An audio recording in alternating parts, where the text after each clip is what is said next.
A notícia negativa é o Pedro, né? É triste a gente dizer isso, a gente vai falar sobre o assunto, mas o Pedro ontem foi para o hospital, direto do Maracanã, né, para realizar exames. Era nítido que ele tinha uma lesão razoavelmente grave no braço, quando ele estava dentro de campo, e aí foi detectada uma fratura no antebraço. Ou seja, muito provavelmente, eu não digo com certeza porque eu ainda não li isso, mas certamente o Pedro nem deve viajar para a Argentina. E numa volta por cima, é muita sacanagem isso, cara. O cara ficou 7 meses parado, teve uma cirurgia grande no joelho, uma lesão grave no joelho, era para voltar em 9 meses, se dedicou, voltou em 7. Aí teve toda aquela crise com o Felipe Luiz, cobrando do Pedro. Quando o cara começa a emplacar, quando o cara começa a ser decisivo novamente, quando o nome dele volta a ser falado na seleção brasileira, nos bastidores da seleção brasileira, o Pedro sofre mais uma lesão. Vamos torcer para que não sejam muitos meses parado, mas provavelmente um desfalque seríssimo do Flamengo para o jogo de domingo pelo Campeonato Brasileiro, para o jogo de volta na Argentina e provavelmente por alguns meses aí por causa dessa fratura. O Pedro vai ser reavaliado hoje, está sendo reavaliado. O Flamengo já constatou que a lesão, pelo menos assim, eu como leigo entendi que não é tão preocupante pelo fato que eles colocaram aqui, sem desvio de ulna. Pelo que eu pesquisei aqui, né, significa que a lesão ele não ficou com o osso fragmentado, né, esfarelado, algo parecido. Foi o que eu entendi. Estou até procurando ver um médico aqui para tentar entender melhor a situação. Mas o que vai acontecer agora? O Flamengo vai ver quais são as possibilidades a partir de um determinado momento para, quem sabe, ele poder jogar com uma imobilização, e isso vai depender muito também da confiança do jogador. Não para agora, mas para tentar reduzir ao máximo a inatividade do seu centroavante. Mas é muito cedo para falar sobre isso, né? Mas o Flamengo vai tentar essa informação que eu apurei há pouco, pela manhã, né? Reduzir ao máximo o período de inatividade do Pedro. Vai depender muito de como ele vai estar se sentindo, seguro ou não, e também da cicatrização, da consolidação da fratura e de uma tala, uma proteção que ele possa utilizar no jogo de futebol e que dê a ele alguma segurança. Isso a gente vai saber nos próximos dias, mas a priori, sábado fora, claro, contra o Fortaleza, e também contra o Racing, muito pouco provável que ele possa estar em campo no jogo de volta. Mas se o Flamengo passar até a final da Libertadores, caso o Flamengo se classifique, evidentemente, né? Acredito que dê tempo, porque aí falta mais de um mês, né? Falta um mês e uma semana aproximadamente, né? 5 semanas, né? Praticamente. Então, haveria tempo aí para que ele possa se recuperar para jogar a final da Libertadores a priori em Lima, né? Não se sabe se vai ficar por lá. Mauro César Pereira, qual é o tamanho, o peso da perda do Pedro num momento como esse? Porque a gente fala de um Flamengo que hoje não tem, né, um grande substituto para o Pedro. Bruno Henrique é um jogador de jogo grande, então provavelmente vai ser ele, mas não vive a sua melhor fase, né? E não tem um camisa 9. Pode ser que o Felipe Luiz ele mude até a estrutura do time sem um 9, já que ele tem Carrascal, ele tem Lino, ele tem Luiz Araújo, ele tem Plata, ou você acha que ele vai optar pelo Bruno Henrique de 9, e falando também do peso da perda do Pedro, Mauro? O peso é enorme, né? Ele está numa ótima fase. Ontem não foi nenhum grande jogo, em parte até por conta dessa lesão, né? Ele ficou em campo mesmo depois do braço machucado, não se sabia ainda que havia fraturado, mas jogou muito bem contra o Botafogo e contra o Palmeiras. E o Bruno Henrique não sabia, evidentemente, da gravidade da lesão do companheiro, mas ainda disse na zona mista saindo do estádio que não quer jogar mais como centroavante, como 9. Se for assim, o Alacian e Juninho vão ter que ser utilizados em algum momento, né? Pelo Felipe Luiz. Vai fazer muita falta, agora a questão é tentar recuperar o quanto antes o centroavante, né? O Pedro já teve aquela lesão grave no joelho, agora teve essa infelicidade. Não sabemos ainda qual vai ser a previsão de volta, mas pelo menos o Flamengo tem uma vantagem para o jogo de volta, né? Tem uma vantagem, eu acho que mesmo sem o Pedro, o Flamengo tem uma condição muito boa para conseguir a classificação. E o mais importante é que, se perder o Pedro, está ganhando cada vez mais o Carrascal como uma opção até surpreendente, né? Eu também questionei muito, porque o Carrascal nunca tinha sido negociado nas transações que envolveram as suas trocas de clube por mais de 6 milhões de euros. De repente, 6, 7 milhões. foi comprado por 12, por que tamanha valorização? O que me falaram na época foi que o Flamengo observou o jogador e que viu uma grande evolução, uma participação maior do jogo. Se é a bola, de fato, ele agora rouba a bola. Enquanto o Botafogo, o gol do Plata, ele ganhou na disputa, tomou a bola do Cuiabano e cruzou na cabeça do equatoriano. O terceiro gol do Flamengo naquela oportunidade, há 8 dias. Ontem aconteceram também jogadas em que ele recuperou a bola no campo de ataque. Ele está realmente sendo um jogador bem mais participativo do que nos tempos lá do River Plate, há alguns anos, quando o conhecemos aqui da América do Sul. Então, até agora ele vem justificando de fato o investimento. Não foi barato, 12 milhões de euros, mas um jogador decisivo até, né? Jogou gol em clássico contra o Vasco, já tem algumas assistências, e ontem ele deu o passe e o Bruno Henrique perdeu. Na sequência ele fez o gol e jogou muito bem, em diferentes funções, né? Por dentro, pela esquerda, até pela direita apareceu em alguns momentos da partida. Então acho que o Flamengo ganhou aí cada vez mais um jogador de perfil decisivo, né? E o Samuel Lino que entrou bem no jogo também, um jogador que tem que ser meio que, não digo recuperado, está muito pouco tempo no clube, mas recuperar a confiança, né? Eu ontem acho que foi boa a entrada dele no time, isso pode ser interessante para o Felipe, que já no sábado certamente vai colocar um time bem diferente contra o Fortaleza, porque ele tem que evitar o desgaste dos jogadores-chave para tê-los em condições na próxima quarta. O Jorginho ontem, por exemplo, não jogou tão bem. Talvez o Jorginho precise aí de um descanso, mas ele pode ter o Saúl, De La Cruz, outros atletas para enfrentar o Fortaleza, pensando no jogo da quarta-feira que vem contra o Racing na Argentina. E você acha que muda a estrutura do time, Mauro? Ou não? Ele vai de um 9? Eu não sei, realmente eu não sei. Vai depender dos treinamentos que vai acontecer durante a semana, né? Eu acho que ele tem que olhar agora para o Alessandro e para o Juninho, que são as opções que ele tem. Se o Bruno Henrique não vai jogar de centroavante, o Bruno Henrique também não está merecendo ter oportunidades ali, porque ele não está conseguindo render. Então ele tem que olhar para os outros jogadores. Se ele quiser jogar com um 9, vai ter que colocar o Alessandro, que não é exatamente o 9, mas pode fazer a função, ou o Juninho, que foi contratado para isso, e nem relacionado está sendo. No sábado talvez seja a oportunidade do Juninho jogar alguns minutos e ver se ele pode ser útil. Não é possível que não possa ser útil em nenhum momento. Então, que avaliação foi essa? Aliás, esse cara fez um gol importante contra o Táchira na primeira fase, primeira vitória do Flamengo na competição, venceu fora de casa, o que não acontecia desde aqueles 4-0 sobre o Vélez de 2022, e fez um gol também do título do Carioca, né? Um gol importante, que no final foi um gol que valeu a conquista na final com o Fluminense. Mas agora ele nem tem sido relacionado.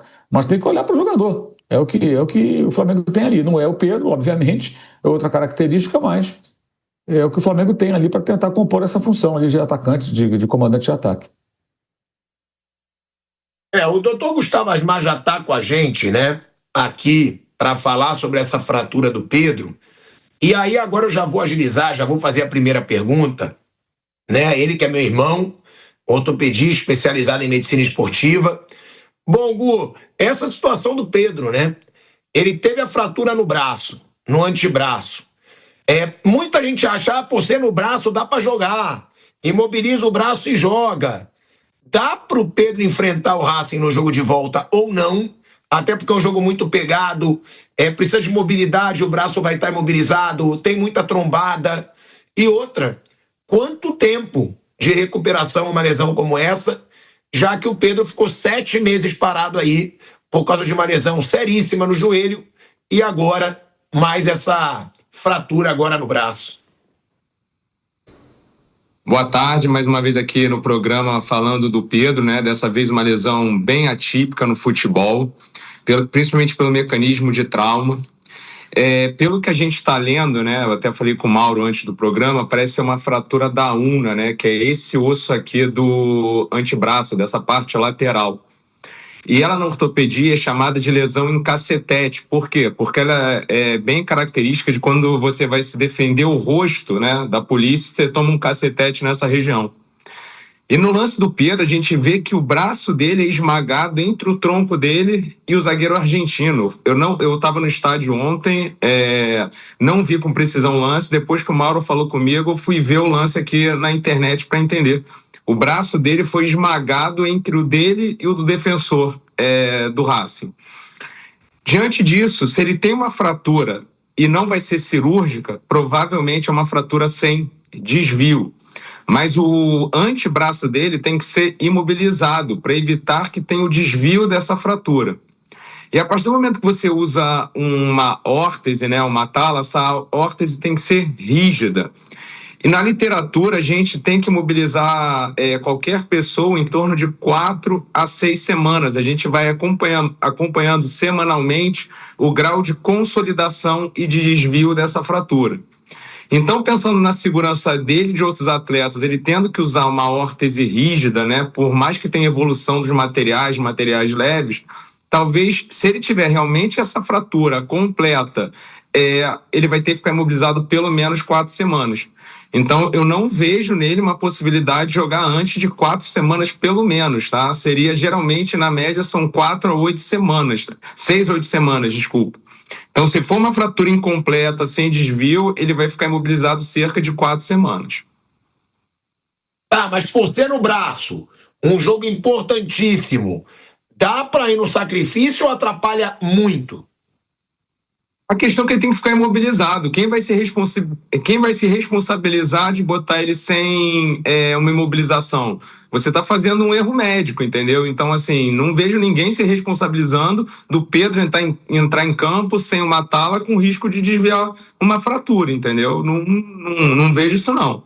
A não ser que ele tenha uma fratura que seja incompleta, enfim, mas pelo que eu li, depois que o Mauro falou comigo, né, que de manhã hoje eu tô com a ressaca do jogo, vi muito pouco da lesão, fui ver o lance, se for fratura mesmo, pelo menos 4 semanas fora.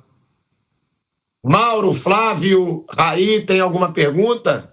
Eu quero fazer uma pergunta ao doutor Gustavo. Doutor, existe algum tipo de equipamento que possa fazer com que o jogador atue, que seja regularizado, que dê proteção, a proteção devida ao atleta, como o senhor colocou bem claramente, né? Aí o lado médico, e ao mesmo tempo ele possa atuar sem que isso signifique um risco para os outros competidores, ou não existe esse tipo de equipamento na atualidade?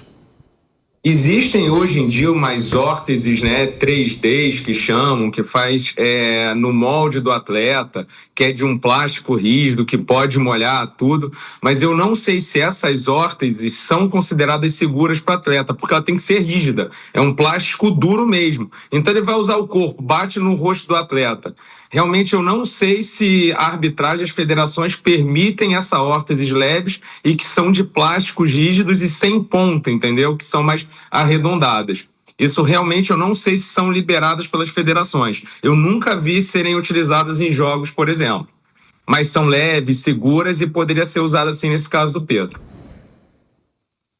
Mauro, quer fazer alguma pergunta? Sim. Eu queria perguntar, Gustavo, boa tarde. Tem alguma lesão parecida que a gente possa lembrar de algum outro atleta? Consegue lembrar? Não lembro de nenhum atleta com essa lesão. O mecanismo de trauma, Mauro, alguém tá mandando aqui que o Romário... Alguém tá mandando que o Romário jogou um jogo contra o Botafogo de alguma forma. Eu vi no chat, mas eu não sei. Com alguma imobilização no braço. E fez gol ainda. Mas eu também não... Ele jogou, lembro. eu não lembro, mas eu lembro dele jogar, eu lembro desse episódio, sim, do Romário, né? Mas eu não lembro se foi fratura e, pelo que eu lembro, não era uma órtese rígida, era estilo uma órtese um pouco de neoprene, tá? Pelo que eu lembro do jogo, eu lembro dessa época. Mas eu não sei então se a gente vai fratura, tentar... É o quê? Repete. Eu não lembro se foi fratura, eu lembro do episódio do Romário jogando de tala assim. A gente vê o Gabigol usando aquelas munhequeiras que não são rígidas, que não servem para tratar a fratura, tá? A fratura tem que ser uma órtese rígida. Então eu não sei se a fratura é completa, se é uma fratura incompleta, se é só uma fissura, se vão botar uma órtese não rígida nele. Agora, se for uma fratura completa, dá na clássica, que a gente chama essa lesão em cacetete, que é clássica na ortopedia, geralmente é uma defesa de um trauma quando você bota a mão no rosto para se proteger, tá? É um mecanismo de trauma muito atípico. Eu não lembro de ter visto uma fratura de una no futebol. Bom, muito obrigado aí. Aí, ó. Tá aí, ó. Que ele fez 3 gols com uma proteção no braço, mas aí é muito leve, parece ser de borracha, né? Neoprene, exatamente, eu lembro disso. Ele fez 3 gols. Ele fez 3 gols contra o Botafogo, com o braço aí imobilizado. Agradecer a galera do chat que mandou aqui, que aí a gente tem essa lembrança, mas parece ser uma lesão mais leve, né, Gu? Ali com uma borracha no cotovelo. Não é, porque o que tem na notícia, Pedro fratura a una. A una pega toda a região aqui do antebraço, vem do punho até o cotovelo. Então a gente tem que saber, a fratura é diafisária, é no meio da una, a fratura é perto do punho, perto da articulação do punho, perto da articulação do cotovelo, é completa, é transversa. Então a gente pensando no mecanismo de trauma dele, que foi um trauma direto entre o corpo dele e o corpo do zagueiro, a gente imagina um traço transverso, que é um traço reto no meio da una, entendeu? Então, nesse caso, seria uma fratura clássica em cacetete para ser imobilizada pelo menos por 4 semanas com uma órtese rígida. E aí, só para fechar, eu quero saber se o Raí também tem alguma pergunta. Se o jogador decidir, quero ir para o jogo com uma proteção básica, se piorar um pouquinho, piorou. O médico pode ou não? Pela ética médica, não, você não pode jogar e pronto. Porque o Pedro pode dizer, eu consigo jogar assim. Enfaixa aí, bota uma borracha, bota alguma coisa, protege o máximo que puder e eu vou pro jogo. O jogador pode, os médicos autorizariam ou não? Não, o médico não autorizaria. Assim, se tem essa fratura com risco para atleta, o médico não autoriza. Tá? Agora, vai de uma forma ele se responsabilizar. Eu não acredito que o clube permitiria isso, entendeu? Porque você está entrando até em questões de processo trabalhista, você botar um jogador com fratura para jogar sabendo, entendeu? Tá bom, mas é semifinal de Libertadores. O que eu te pergunto ele consegue jogar ou a dor não deixa? Ou não, deixa, dá para jogar? Não, dá para jogar. Se for uma fratura estável, ele só vai sentir dor apoiando o corpo. Então você não usa o braço, você não usa o corpo. Porque a questão do Pedro é que ele vai usar o braço para proteger a bola, entendeu? Eu já acho que entra numa questão um pouco de romantismo, final de Libertadores. Uma coisa é uma lesão ligamentar de tornozelo como a do Léo Ortiz. Você bota uma atadura de crepom, imobiliza o tornozelo e vai pro jogo, entendeu? Faz a medicação. É diferente de uma fratura. Uma fratura batendo ali, aquilo vai doendo, pode ficar instável, pode desviar, pode precisar de cirurgia, entendeu? Se for uma fratura completa, sem desvio, que eu tô falando. Eu não sei o grau da lesão. Agora, se for uma fratura incompleta, que a fratura esteja estável, ele pode tentar ir para o jogo, depende muito da fratura dele. Raizinho, tem alguma pergunta? Sim, eu queria... Só me perdoa. Claro, Flávio. Porque eu estou ouvindo o doutor falar, eu estou lendo aqui o que o Flamengo publicou, o laudo apontou fratura sem desvio da ulna. Não sei se isso muda aquilo que o doutor falou. Desculpa, aí. Não, era exatamente essa situação que eu ia pegar para perguntar se tem a possibilidade, então, de nos próximos dias, né, diante desse diagnóstico que a gente não tem completo ainda do clube, acontecer de regredir o caso e ele ter a oportunidade de jogar ou antes desse período também de 30 dias. Não, regredir não. O que tem a questão a fratura, que o osso é como se ele fosse um cano. Você tem 2 corticais, uma aqui e a medular no meio. Se você tem uma fratura incompleta, ela pegou só uma cortical. Então, uma fratura incompleta sem desvio. Isso a gente pode antecipar o retorno. Agora, se for uma fratura completa sem desvio, qualquer trauma, qualquer coisa pode desviar, gerar dor, gerar instabilidade. Então, eu não vejo ninguém liberando um atleta para jogar com uma fratura, entendeu? A não ser que você tenha uma órtese rígida que seja liberada pela Conmebol para ser utilizada no jogo. Aí ele poderia jogar com uma órtese rígida. Só que não dá para ser uma órtese de neoprene. Então, se ele usa isso para proteção, usar em relação a bater no rosto de um zagueiro, será que vai permitir? Não vai permitir? Entendeu? Essa regulamentação da Conmebol em relação à órtese que eu não sei, tá? Nunca li. Eu acho que, claro, então é muito complicado o Pedro jogar, mas se fosse o Pedro, eu perguntava para os médicos, posso jogar com a proteção? Posso tentar? Porque é uma lesão que ela não se agrava, certo? Ela não vai se agravar, ou não? Ela pode desviar e virar cirúrgica. Então realmente entendeu? Não dá. Eu acho muito difícil se for uma fratura completa. Agora, se permitem uma órtese rígida, para ele utilizar no jogo, aí ele tem grande chance de ir para o jogo, porque ele vai ficar sem dor com ela estabilizado. Ou seja, se permitirem que seja quase que um gesso, né? Não é gesso, mas é uma prótese rígida, ele pode jogar. É um plástico bem duro mesmo, não é o gesso não. Ele tem o papel de gesso, é o substituto do gesso, é uma evolução que a gente tem. Pode molhar, pode tomar banho, a gente usa muito hoje isso nos nossos pacientes. Só que ela é rígida, então não sei se a Conmebol vai permitir dele usar isso. Vamos supor, o Pedro usa o corpo, bate isso no rosto de um zagueiro, entendeu? Eu não sei se vai ser permitido pela Conmebol essa utilização. Isso realmente eu não sei. Bom, a gente quer agradecer aí a participação do Dr. Gustavo Asmar, ortopedista especializado em medicina esportiva. Para mim, Gu, meu irmão, tamo junto sempre. Manda um beijo pro Lipe, pra Luli, pro Pedrinho, pra Flávia. Tamo junto, beijo. Beijo e saudações rubro-negras. Vamos voltar de lá classificado na final e lembrando superstição, né? 2019, Diego Ribas teve uma fratura e o Gerson decolou na Libertadores. Então o Plata vai entrar e vamos ganhar essa Libertadores. É um fanfarrão, entra como doutor e sai falando que vamos, saudações rubro-negras. Tamo junto. Beijo, Gu, obrigado. Bom, então aí, ó, o doutor Gustavo Asmar. Ninguém na imprensa brasileira conhece melhor o Racing do que você. É torcedor do Racing, vai aos jogos na Argentina, acompanha tudo. O que esperar, Mauro, do clima que vai receber o Flamengo lá na Argentina? E lembrando que o treinador do Racing disse na coletiva: nosso sonho está vivo, apesar de enfrentarmos uma seleção de ir para Lima. Na verdade, sonho não. Nós vamos para Lima, disse aí o treinador do Racing, Mauro. Isso é normal, né? Faz parte do discurso dele, motivacional. Ele é um técnico meio assim, a moda antiga, um cara que tem essa pegada muito mais motivacional do que tática, do que estratégica, né? Ele não é exatamente o treinador dos mais estratégicos, dos mais cerebrais, né? Ele tem até métodos de trabalho bem simples, mas ele tem esse perfil motivador que tem funcionado, especialmente nas competições internacionais e mata-mata. Eu sempre tenho dito que não dá para comparar de jeito nenhum os jogos, usar como referência, né, os jogos do Campeonato Argentino para fazer uma projeção do que acontece na Libertadores, como acontecia no ano passado na Sul-Americana e foi na Recopa diante do Botafogo.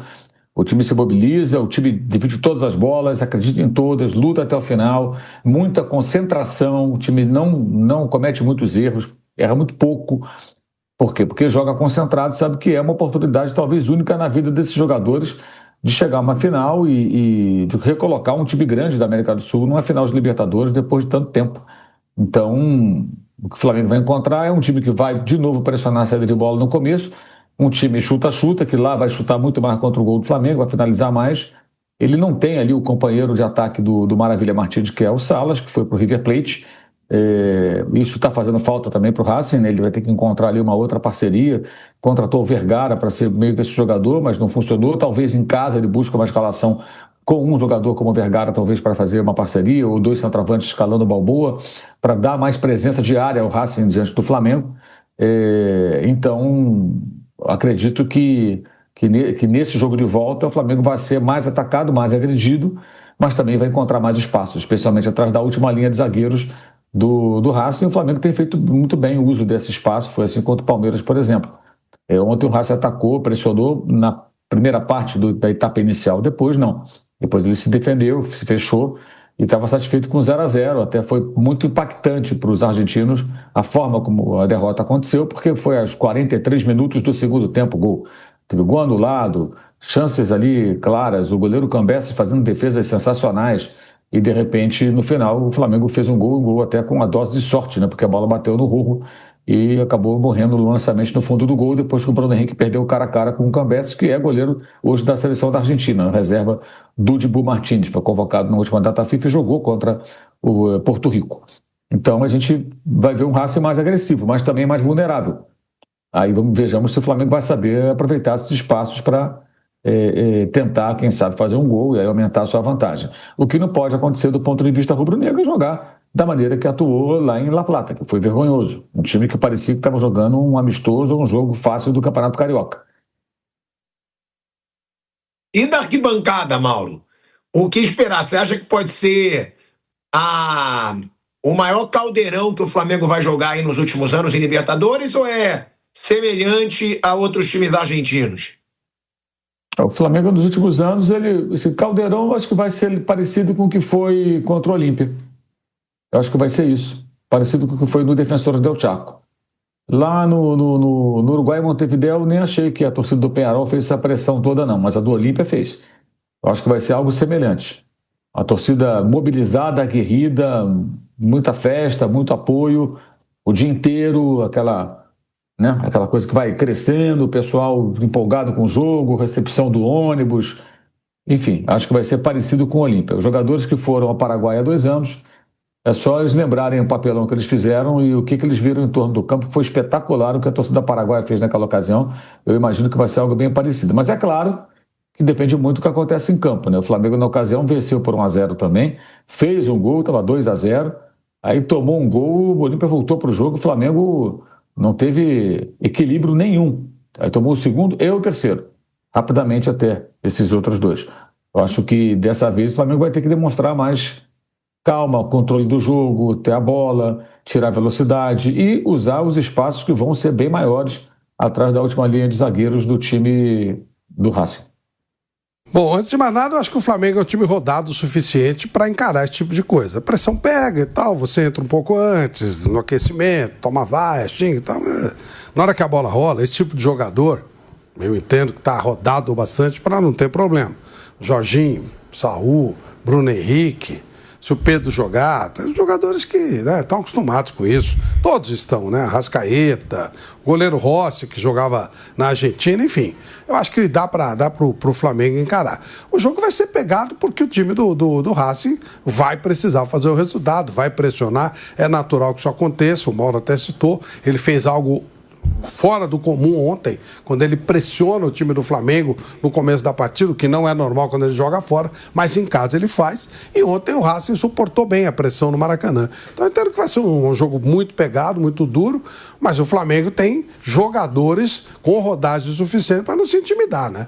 Os torcedores vão gritar, vão berrar, vão honrar e tal, mas a bola, né? Bola, tem que ter bola. Na hora da bola é que nós vamos ver quem segura a onda. Então, os jogadores do Flamengo têm vivência, rodagem suficiente para encarar, não vou dizer com tranquilidade, porque é uma pressão, mas não é isso que vai mudar o resultado do jogo, no meu modo de entender, não. O Flamengo jogar tudo que ele pode jogar, ele tem condição de ser classificado.